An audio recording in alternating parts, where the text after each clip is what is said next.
Assalaamu calaykum kusoo dhawaada channelka muuqaalkeena maanta waxaan ku qaadanaynaa sida loo edit gareeyo sawirada daabasho wanaagsan.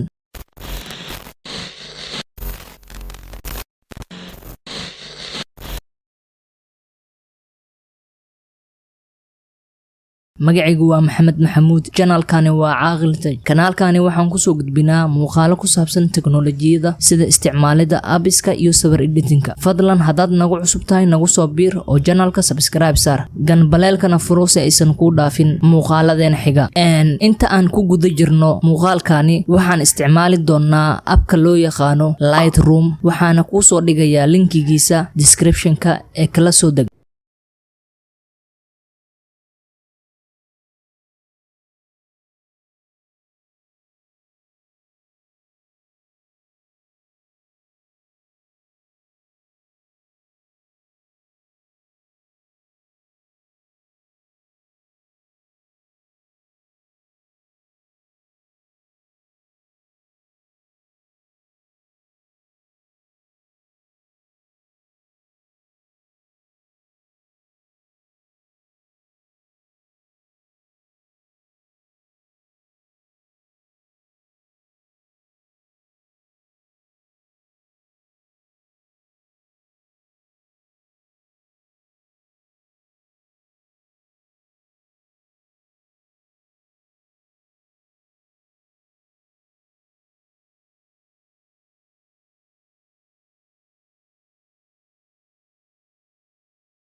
aragtaan sawirka sida aan ka dhignay hadda. waxaan rajeynayaa marka in aad wax ka baratay sida loo isticmaalo application-ka Lightroom-ka. muuqaalkeena intaas ayuu ku eg yahay. Wassalaamu calaykum waraxmatullaahi wabarakaatuh.